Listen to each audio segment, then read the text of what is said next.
Any questions on the homework? Analysis of variance of tables and so on. So, our final is scheduled for a week from Tuesday in the afternoon, May 7th, 1 to 3:30. So for the exam, you can have a couple sheets of paper with notes. In the past, you've had one, so you can write on front and back, which is basically formulas, examples, sentences for describing things. So you can use the ones you had before, or you can make totally new ones. Not everything is on the exam, and today we'll try to give kind of a clear indication of what's to be asked. You could use a bigger sheet if you're comfortable with that, or make another one that's more specific. Right? So there's some different study materials there that have different types of problems with solutions.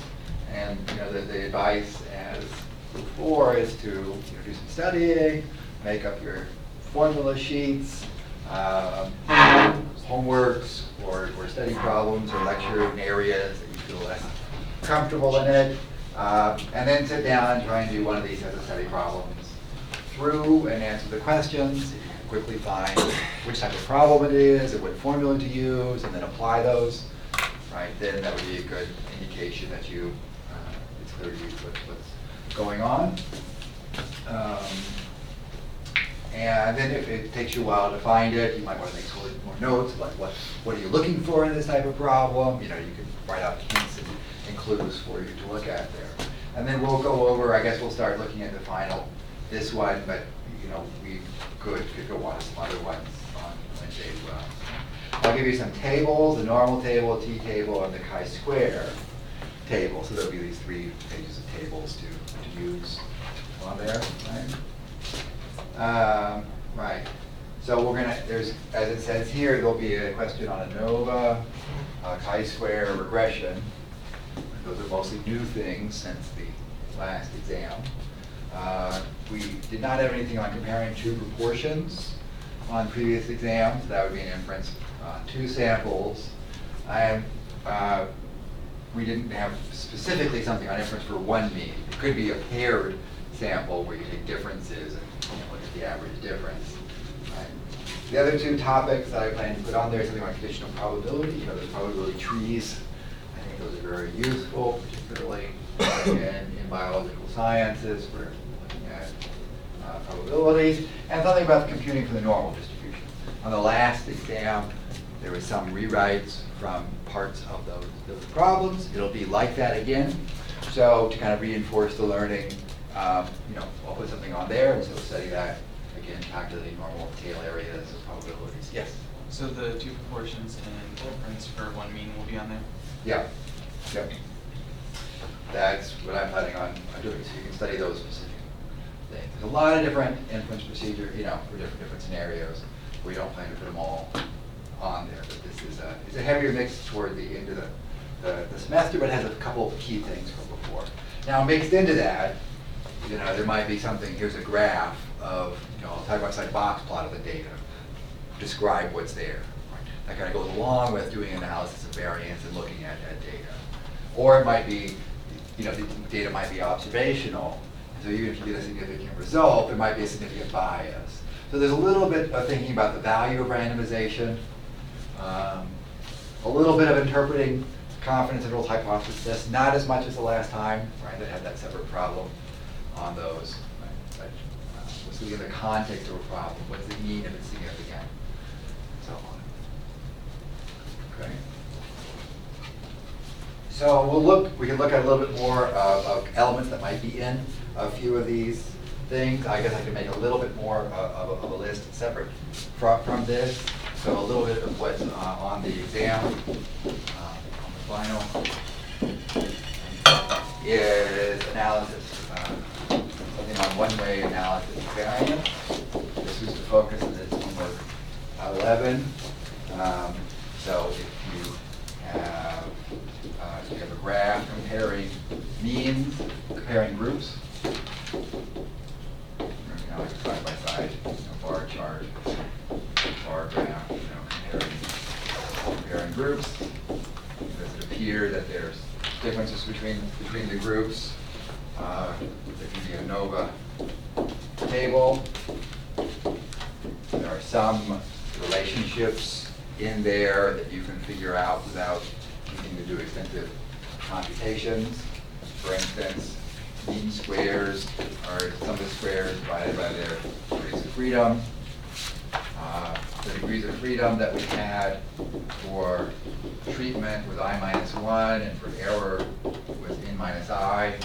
In this little picture, there would be three groups. You can mean that capital I, and it is the overall sample size. ANOVA has hypotheses about parameters, just like all of our other inference hypotheses. The basic null hypothesis is that all the averages, all the population averages are the same.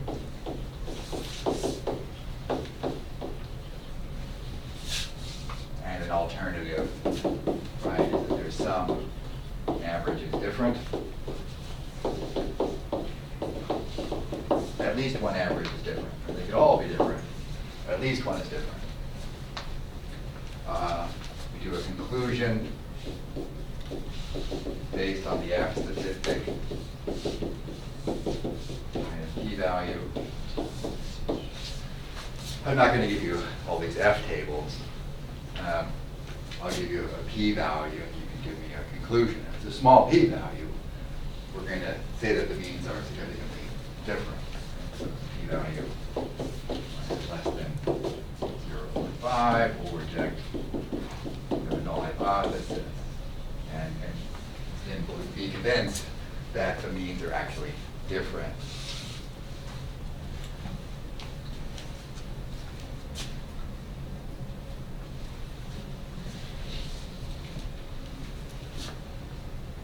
There's one other thing that came out of that table, and that's an estimate of the error variance or the variability. This was in the table is the square root of the mean square error. And so the mean square error is the value.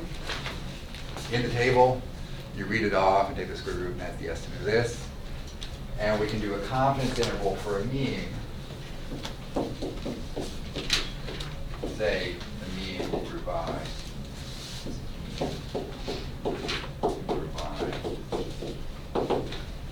And the sample average plus or minus a p-value, and then that sigma hat. This the pooled one over here, and the square root of the sample size of that group.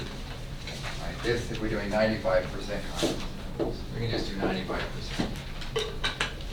0.975, we use n minus I. Total sample size minus groups. Right, that's the error degrees of freedom. You get that cutoff value. And that becomes a confidence interval for the mean.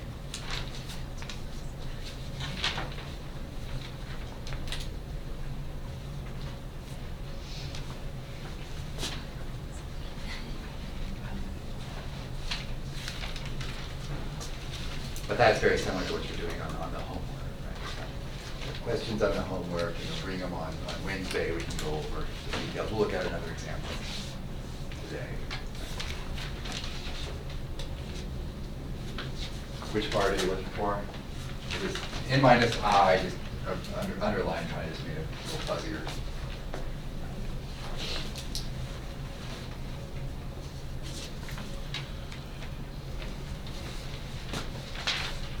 So there's a little bit more in a regression where it's really material on number 10, some things on chi-square. Homework 9. Things for two proportions was also on homework 9.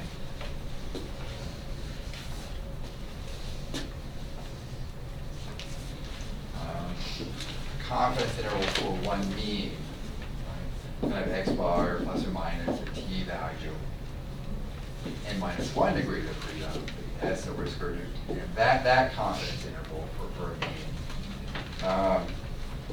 was mostly homework 7.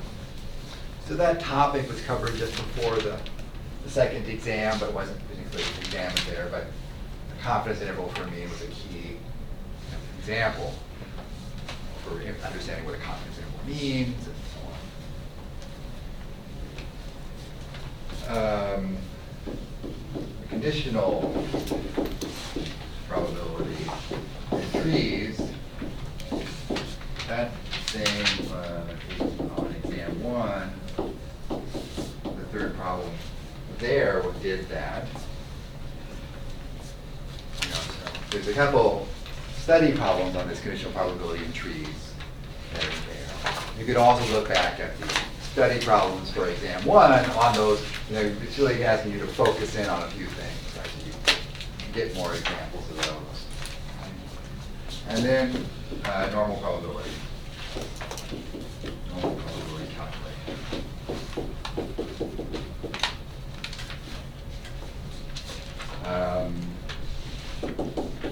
Exam 2, number 5, and number 5. Did some of those things.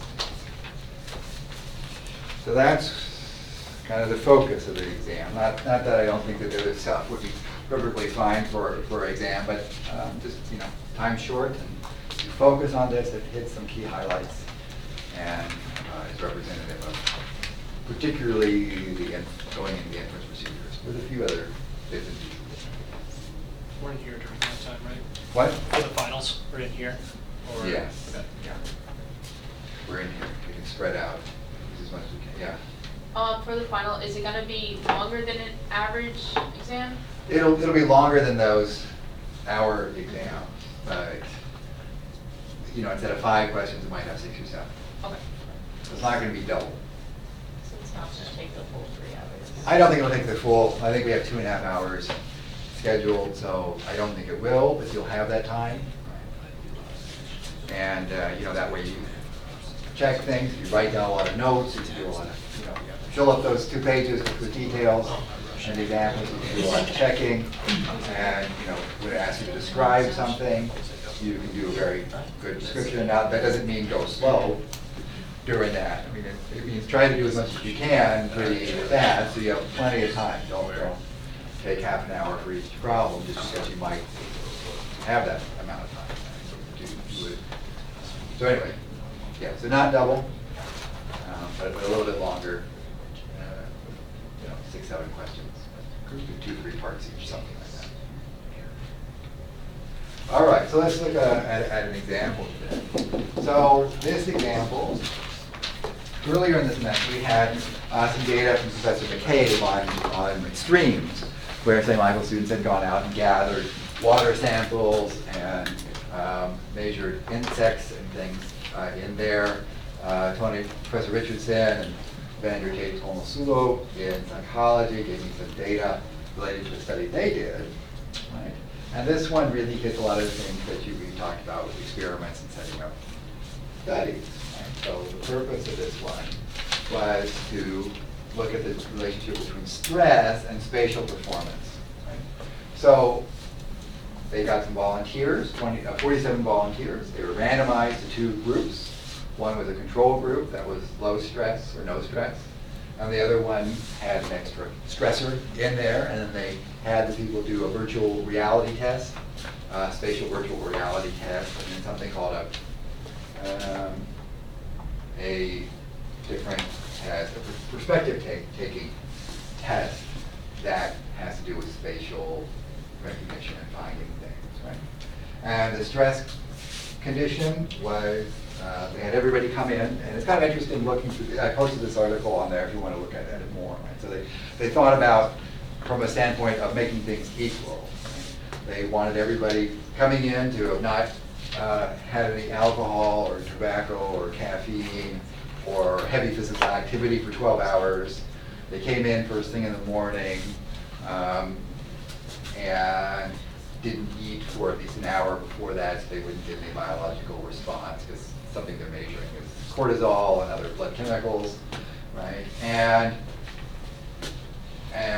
the ones that were randomized to the stress condition had to do star mirror tracking test. I don't know what it is exactly, but something was kind of challenging and distracting. And the other ones watched a nature video, an undersea video that was relaxing, more meditation, right? So, and then they performed 2 spatial tasks, virtual reality one and the perspective taking. And during this time, they're taking their blood pressure, systolic blood pressure, diastolic heart rate. They measure their cortisol levels, salivary cortisol. They take samples. That's associated with heart rate and stress. They also have them do a little survey, a scale that measures things like, are you anxious? Do you have anxiety? Are you angry? Are you irritable? Are you frustrated? And so this questionnaire a few times during there. So they get these measurements on a scale of how people are reacting to things, right? And so, it's then they have accuracy. Do they make errors in doing these tasks? How long does it take them to do it, right? And the wonder is, if people are under stress, where does it show up? And they have hypotheses from psychology of how these different measurements will relate to different parts of the nervous response and so on. So people are randomized to this. So there's an introduction describing the background research and hypotheses in psychology that goes there. There's a section then on procedure methods.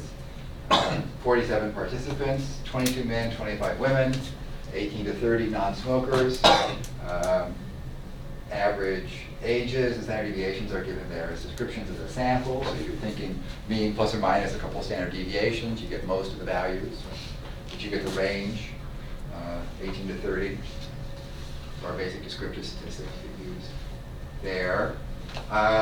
There's descriptions of the background. They receive $15 to do that. Or, of course, extra credits. So they probably work in St. Michael's students volunteering, right, to participate in one of the studies. Right. We do have an institutional review board here at St. Michael that reviews all the studies that involve students or human subjects or anything at all. Primary data collection, so that would get approved as they randomized, but it looks like they did some control over the randomization to get an equal number, or close to equal number of men and women by subject, by group. Right? Here's how they set it up. They actually connected people to something that continuously measured blood pressure, heart rate, and things. They discussed how they're going to take all the measurements.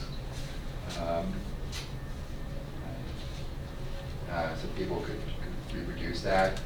There's something called Monk's Global Vigor and Affect Scale that they use, right, to get information on anxiety and irritation and anger, things like that. Right? They describe the tasks they do, star mirror task test, perspective taking, and the virtual reality. They have a few little images of how they're supposed to describe, you're supposed to give a narrative describing how somebody would navigate through this to different points. So analysis, and most of it was an analysis of variance with a few little enhancements there. The main analysis of variance is something called mixed model ANOVA. It would be in a class or a research topic just beyond what we're doing here. Right? The two is there's a stress, no stress. So that's 2 groups. Right? But they also kept track of male, female because of some differences in the literature that suggest that. The 4 comes that people are measured at both baseline, doing the stressor phase, at the virtual reality, and then at the PT phase, the path tracing. Right? So that there's multiple measurements per person, and those are likely correlated. So this enhancement called mixed model of ANOVA has a random effect for people for each person that kind of accounts for the extra correlation. But other than that, they're reporting F statistics, p-values. This other thing called a measurement of effect would be, in our case, like looking at the difference between averages. Right? Would be some rate there, but it's a specialized one that gets used there. And they get a bunch of things that are statistically significant. They use graphs. So initially, this is heart rate. So initially, the heart rates of the 2 groups, they're overlap. I would like them to be a little toggled so it'd be easier for me to see, but they seem to overlap quite a bit there. But in the stressor phase, heart rates differ between the two groups pretty noticeably, right? That's probably statistically significant. And then during the other phases, they still overlap, but they're different, and elevated a little bit, but not as significantly different. So they do that for the other things like systolic blood pressure, diastolic blood pressure, and salivary cortisol, actually on a log scale. And then they have a table where these different elements that came from that scale, you have sample sizes of 21 and 22 and 25, right? But averages, standard deviation. So it doesn't give standard error, it's just a standard deviation there that we could use to make a confidence interval. And then they presumably tested all these differences. And this little A and B up there tell you that if there's an A exponent, then stress versus non-stress is significant at the 5% significance level. And if there's a B, it means it's significantly different versus its own baseline. So journal articles have to be really compact. So you might like p-values and confidence intervals and all those things, but they kind of summarize the data and then give an indication of significance. And what do you notice? All these A's and B's over here. All these numbers are significantly different from all those numbers, and all these numbers are different from those numbers. The irritation that one is different, but kind of the pattern over different things. There's a lot of things that were significantly different between the different groups. So I thought we would look at a little bit of the data and then use some of our statistical procedures on a couple of these as a way to review a couple things.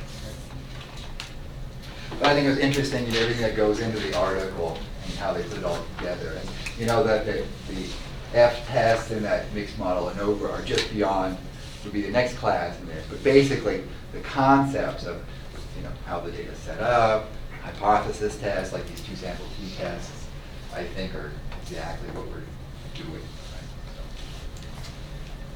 Right? So let's look a little bit at the data. Does everybody have this handout? You're right. So studies like this actually have, so this had 47 observations in it, but there's 291 variables that they collected on these 47 people, right, out of this, at a minimum, right? And here are the names they gave to all these variables. Age, gender, stress, no stress condition. So I attached, let me just check out the search there. Search. Yeah, I already attached it, I don't want to do that again. So the table of the stress, no stress, there were 21 in the first group that had stress, 26 in the other one, right? But there's a huge number of other variables that they record. Some look kind of funny, right? Cortisol, of course, a second measurement of cortisol, differences, logs, height, weight, BMI, time and day of study. And they asked them a bunch of questions. Do you have chronic pain? And so on, to see if those things might be related to their performance on some task or activity. They asked them, do you exercise regularly? How many hours do you exercise? There was something about they wanted to attach the blood pressure thing on their non-dominant arm, right? Because they're doing something, so I don't know, moving your arm, maybe that would cause extra variation in the measurement. So they asked them, how do you throw a ball? How do you hold your toothbrush? In what hand? And so just things that you might not initially throw a ball, right?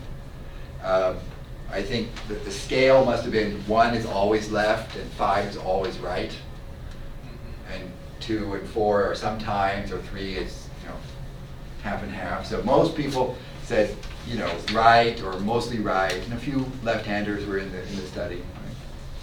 But you wouldn't you wouldn't necessarily think about having that data, but you could have it in there for a purpose. One thing they ask about is prescription drugs, right? So if you tabulate the prescription drugs, 15 people said yes, they're on some type of prescription drug, and 2 do not. Now these are adults, 18 to 30. So it's not a cohort of 65 plus that might be on heart medication and other things. Right? Does it differ by gender? Here's a table of that. Right? So the gender is male, men and women, M and W, and then yes and no. So there's that table there. Is there a difference between men and women in terms of taking prescription drugs? Well, you might, I mean, does it look like there is, based on that? I'd say that it looks like it does. I mean, affecting women in this age group could be birth control, so that could be a prescription drug. I'm not sure what other drug would be such a significant difference in there, but there could be some explanation. This doesn't tell me what the difference is. It's just however they describe, however the respondents define their prescription drugs, it looks like there's a difference. Right? So if we have this 2x2 table in here, there's men and women, yes and no for the prescription drugs. There was 3 out of the men, and there was 12 out of the women. So the probability of having a prescription drugs among the men would be 3 out of 19, or 16%. The prescription drugs among women, 12 out of 25, it's 48%. Overall, the overall rate of having the prescription drugs, there's 15 out of the 47, 15 out of 47. I think it's 0.32. Yeah, it's 1. So that describes it, right? Describes the difference in a way. We could do a 95%. We could test, or we could do a hypothesis test. Is the proportion taking the drug among men, a prescription drug, the same among women? Same proportion. Versus not.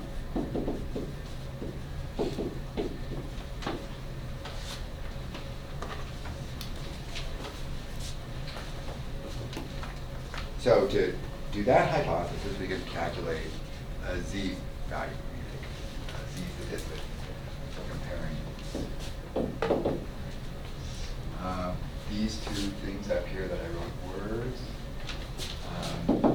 Is a p hat among the men and a p hat among the women. So if I do p hat among the men minus p hat among the women, we divide by a standard error. So there's a p hat, 1 minus p hat. We put them, use the same value of an estimated proportion because the null hypothesis says it's the same. And then 1 over ends up m, so 1 over ends up w. So we're going to get 0.16 minus 0.48. And this one's 0.32, 0.68. And the sample size is for men 21 and 26 women. I think you would do that. I think you get a z value.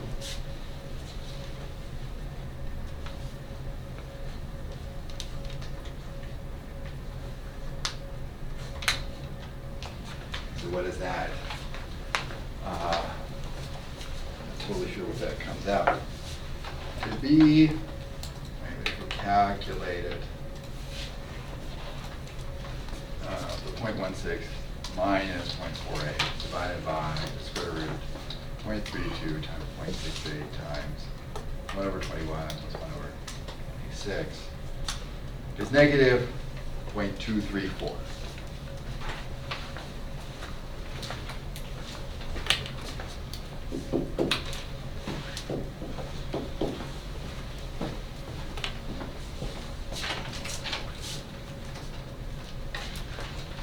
So with that type of z value, what do we conclude? Do these two proportions look significantly different, or They do, they look significant? Why do they look significantly different? because the z-value is greater than 1.96 or less than 1.96, which means that whether it's less than 5% chance of that happening. Yeah, so at a 5% significance level, which we can use for this exam, we'd be concerned with a z-value above 1.96 or less than negative 1.96. And so our value is smaller, greater than or less than. So we would reject.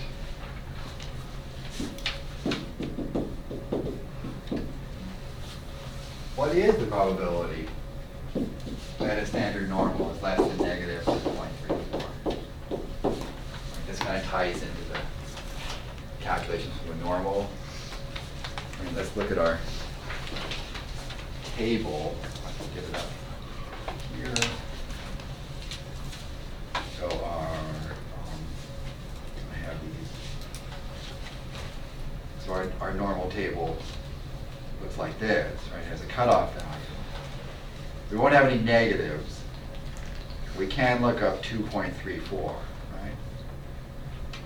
2.34 has 99%, just over 99% below it.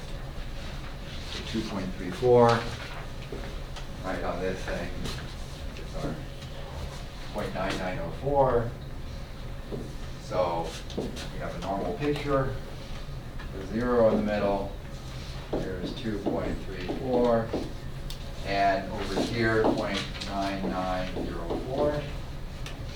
So the tail, the opposite, 1 minus that, 0.0096. And that's going to be the same as the tail, down over here at negative 2.34. That's the same as this tail going down that way. So the probability we're less than that is 0.0096.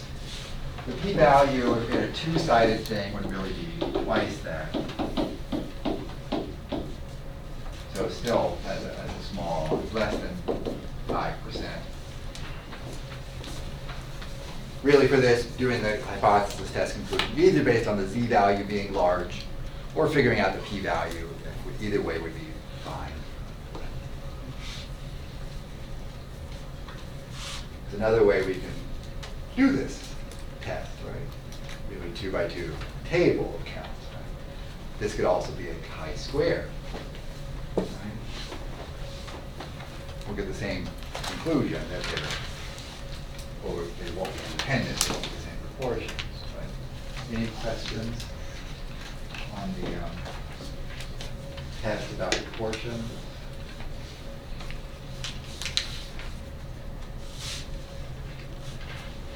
So, the chi-square, in this case, we have a table that's 3 and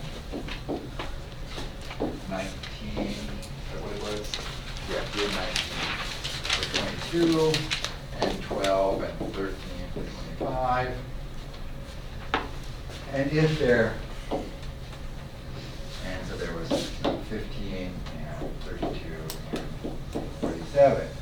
So if they're independent, and this is yes or no for prescription drugs, men and women, if the rates are really the same, we'd expect the rate of 15 out of 47 to apply to both columns. So we would expect out of the 22 here, we'd expect 15 out of 47. And out of these 22, we'd expect 32 out of 47. And in this column, we'd expect 15 out of 47 to apply up here as well. So we would expect 25 times 15 out of 47. And out of these 25, we'd expect 32. out of 47. Right? We'd expect the overall rates on the side to apply inside as well. Right?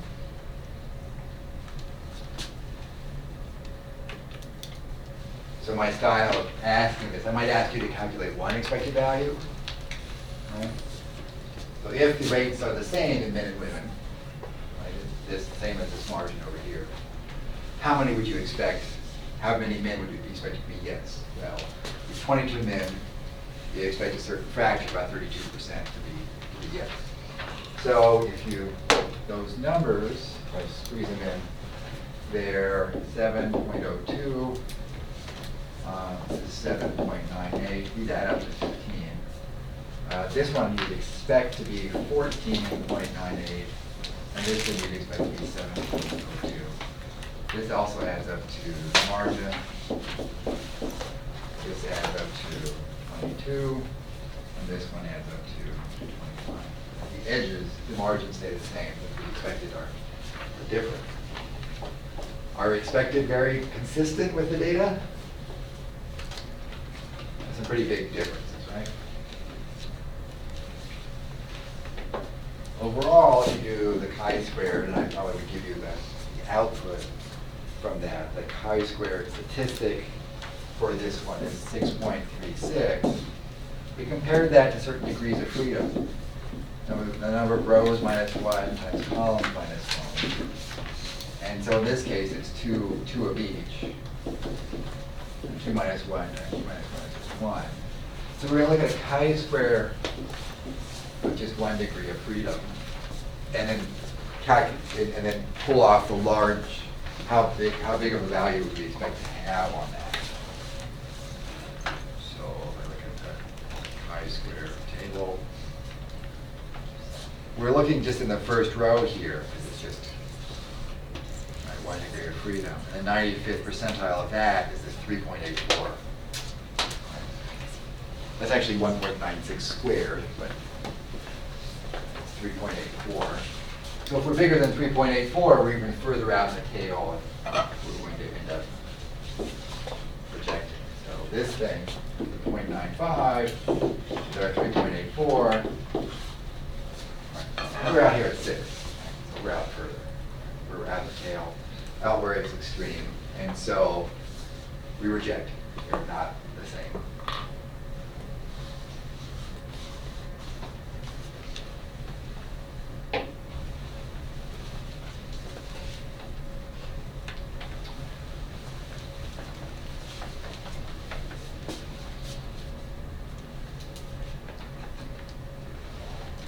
But in the chi-square test, here's the chi-square test. It would give a chi-squared value of this, and degrees of freedom of 1, and a p-value that's quite small. So you would reject the idea that they're the same. These were the expected values. Now, if you look at prescription drugs among the people that had stress versus no stress, I mean, they're supposed to be randomized. Right, so there's an equal chance that they would go to one versus the other. Right, so there shouldn't be any difference. These are a little imbalanced, 4 out of 21 and 11 out of 26. But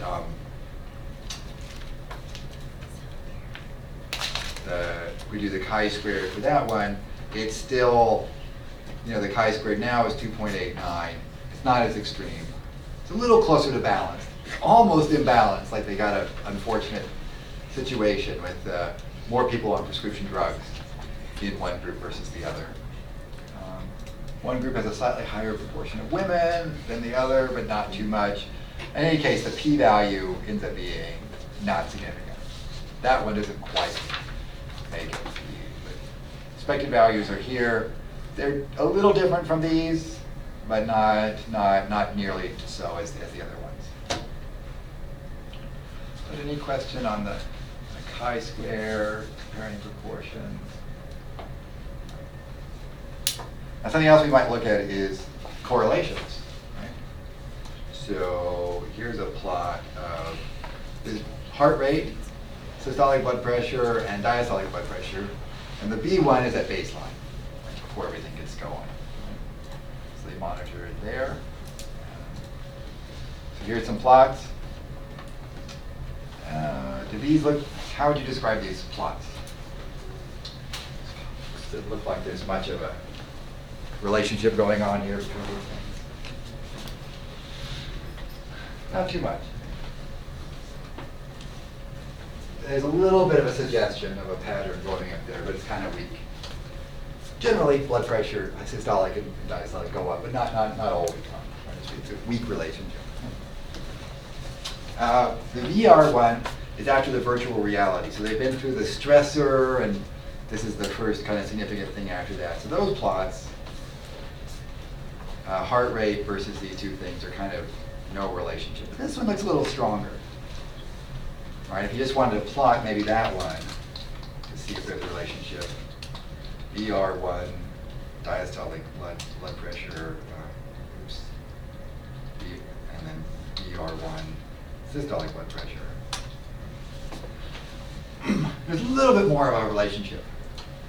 People with high values of one generally have higher values than the other. You wouldn't necessarily think of necessarily predicting one versus the other exclusively, but there are actually some missing data if they don't have measurements for a few subjects. So if somebody was missing, say, systolic, you might want to predict it for them. Right? So you might regress systolic on that. If you did that regression, you get this output. We would focus on the coefficient part of it, and then a little bit of this. And it tells you here 9 observations had something missing in there. They took multiple baseline measurements, so they could probably recover and have at least one measurement, but things happen. So based on that, what's the estimated regression line? And it's in the handout. It's on the bottom of the first page on the handout. Easy to- So this one regress.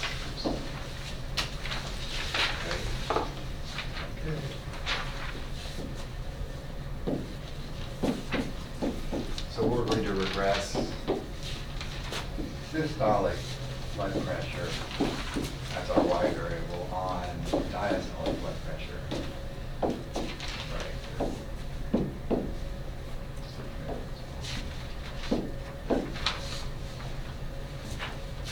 So what's our predicted relationship here?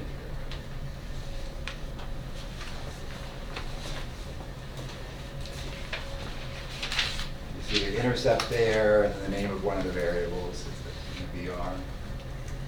So if it asks what's the regression, it's writing down the 45.3245 plus 0.9478 times x.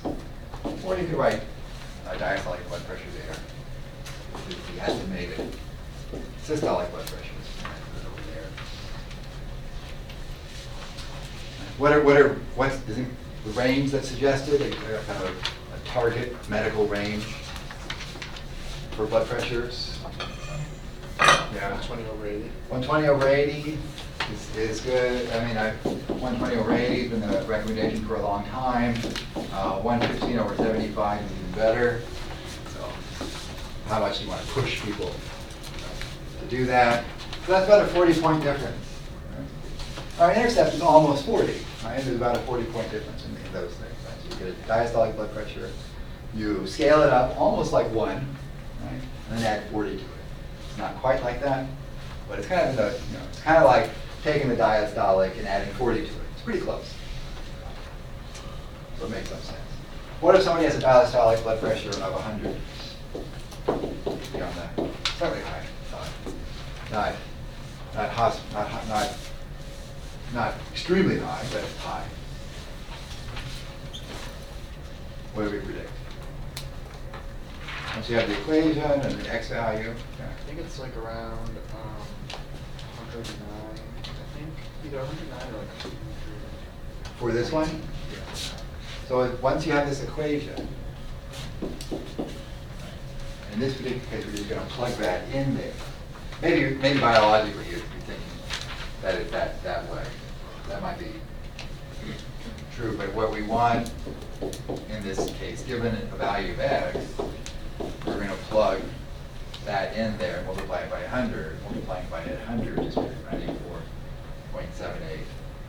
So if I kind of, this 45.3 plus 94.8, kind of rounding a little bit to make it easier to do up here. That's 1, then 9, 0, about 140. So that's in what's considered the hypertensive range. Probably somebody had persistent blood pressure in that range, or repeated measurements, they recommend medication, or change of diet, or exercise, or stress, or something.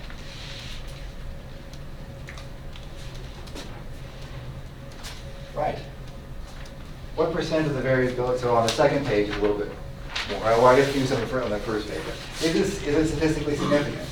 Is diastolic blood pressure in this data set a significant predictor of the systolic? Is the regression.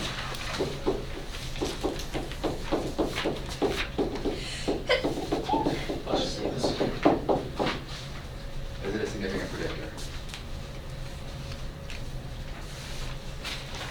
Well, the hypothesis would be, that the slope is really 0 and there's no relation.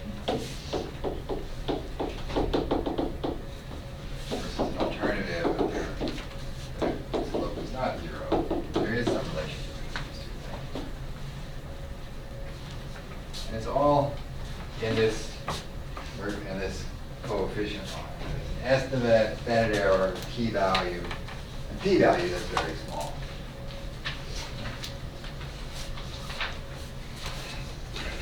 So B is 0.9478. The standard error for B is 0.23. A ratio, though, is a t statistic. C over S of B is 3.969. So it's almost 4 standard errors away from 0. Right? So it's significant. Right? We're going to reject the null hypothesis. It gives you the p-value there of nearly 0.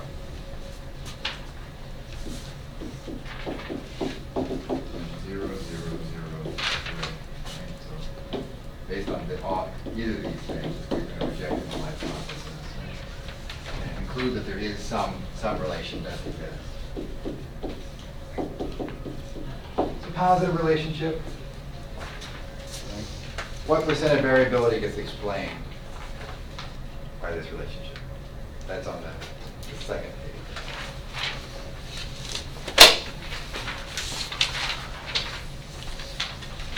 So percent variability explained is this r squared, called multiple r squared here. About 30%.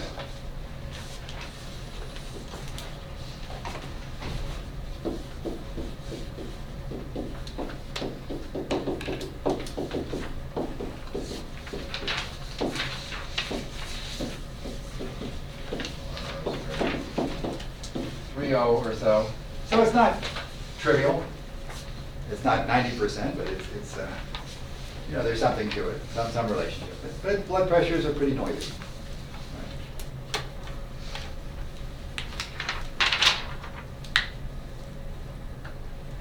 But any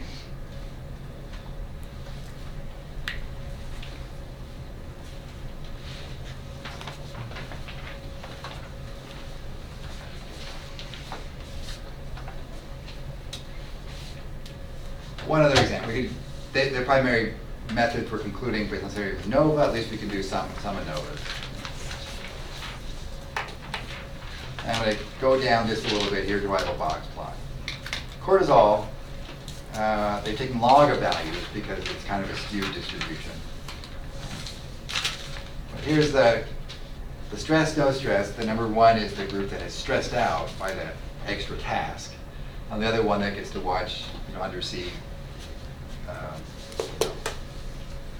nice music with nice video, very calming, and are not stressed.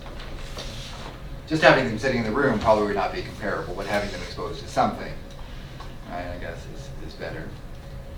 Does that look like there's going to be a significant difference between these two groups? No, that doesn't look like. Stress, cortisol. The second measurement, cortisol, based on gender. Now 1 and 2 here are men and women. No difference there really. So going back to that first one, cortisol versus no stress, if we run analysis of variance, we give this table. Right?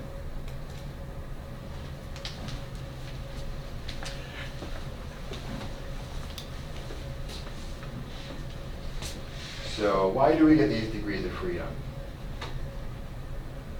for this ANOVA? So here's an ANOVA example. The outcome y is log cortisol, salivary cortisol. And there's our two groups. The stress group, the no stress group.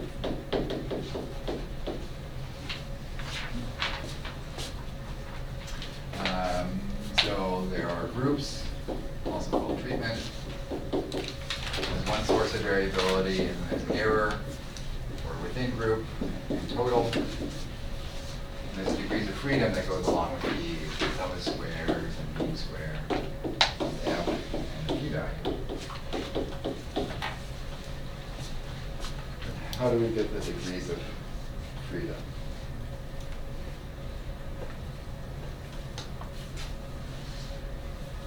Two groups, so we call it I, 2, this is I minus 1, so it's just 1 in this case.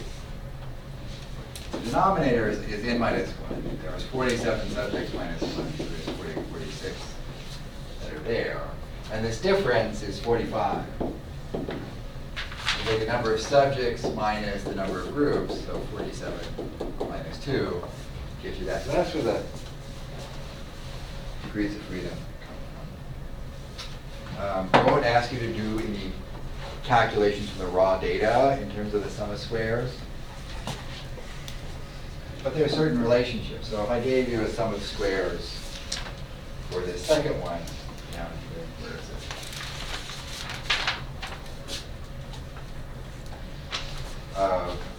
Let's see, 3.8657. So in the middle of the page there, log cortisol 1 versus stress. What's the mean square?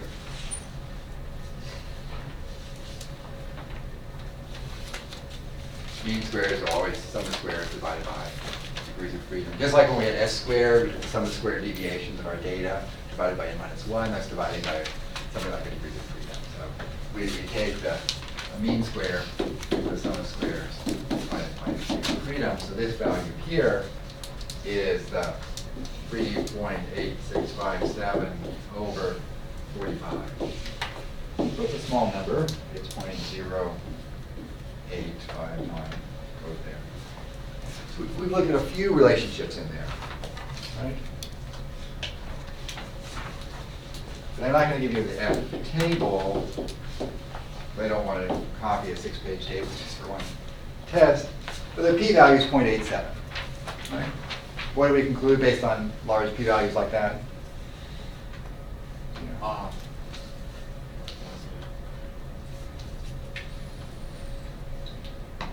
There is no difference? Yeah, there is no difference in the means, right? That was our graph, our picture, right? Says no difference in means. Right? So, if you see that picture and you get a p-value that's very large, you can kind of use that as to kind of reinforce your thinking about it, right? That picture does not look like there's a difference. So a big p-value, yes, in fact, does correspond to no big difference. Our f values are quite small. It's harder to know, keep in your head all the different ways f changes because it has 2 degrees of freedom. But small ones like that, below 1, generally are significant, or not significant, right? Are not very big. That's one of these. Now, you could look at particular means. One outcome that they were interested in is PT. That's the pace, the path tracing, right? And this RT is time. So this is the time it takes people to do this path tracing path. 2 minutes to 14 minutes. That's the histogram of the data. How does it look for the stress versus no stress group? These are the box plots of the stress and no stress. Do those look like does it look like there's a difference in there?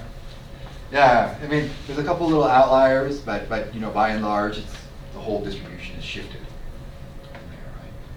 So if you do analysis of variance of that outcome, the PTRT one versus the stress no stress groups, right? You get, oops,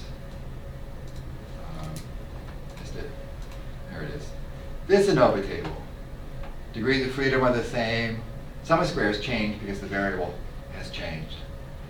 We get an F value of 7 and a P value of 0.001. What does that P value of 0.001 tell you? Yeah, there's a significant difference between these groups, right? If you actually had the means, right, for this, the means are 7.3 and 5.5, and so on. So it is significantly different. So they concluded their article that based on this randomized controlled trial, it seems like it was done pretty carefully with all the variables they recorded and their clear description of the experimental setup and everything, that things go on. Stress does seem to form spatial ability. So if somebody's working under high stress in a job where they're supposed to be doing that might not be a good thing. But the one thing to note, so if you look at the beginning of the article,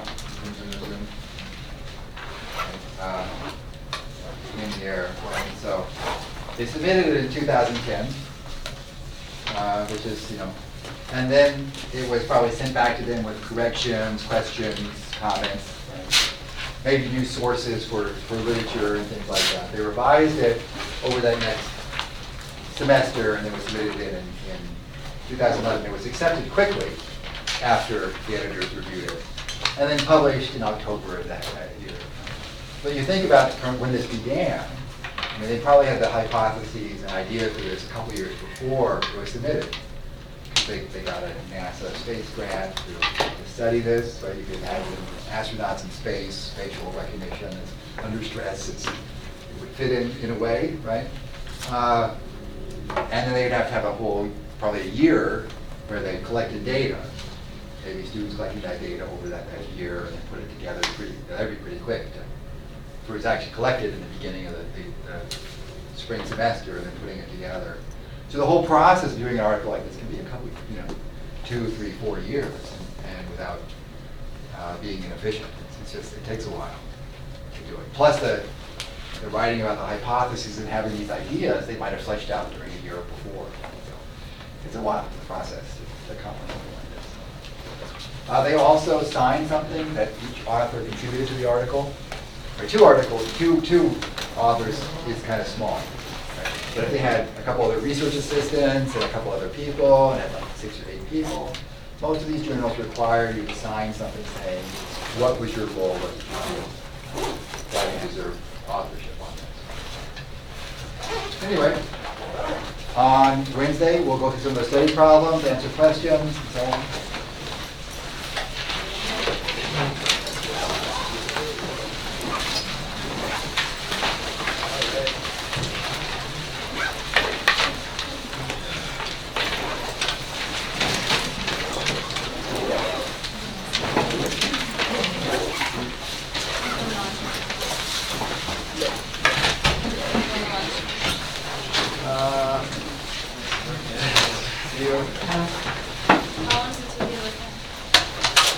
Thank you. So we're both working together. I'm gonna eat either way. Maybe just you're gonna eat it, right? Okay. Okay. We know exactly what we want to work on. We want. We have our services. We just want to know how we want to go about getting that into our. Okay.